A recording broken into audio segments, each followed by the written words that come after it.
Ces cafés philo non filmés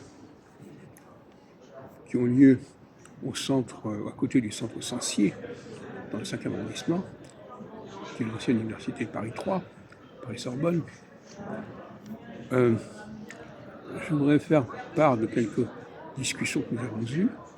Peut-être qu'un jour elles seront filmées, pour l'instant elles ne le sont pas. Avec Norbert. Et je dirais que j'insiste sur le langage non verbal. Je dis que beaucoup de choses que nous émettons, nous ne les émettons pas délibérément ou volontairement. Nous les émettons par notre présence, par notre physique, par notre apparence.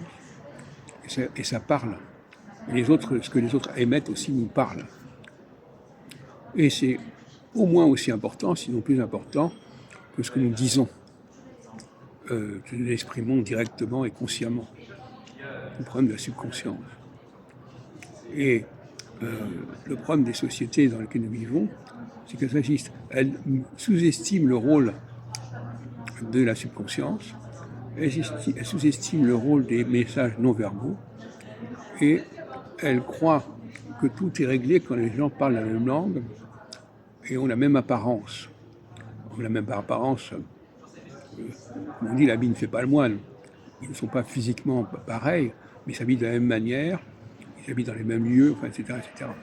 Donc il y a toutes sortes de faux semblants, de trompe-l'œil, qui donnent une impression erronée de la société.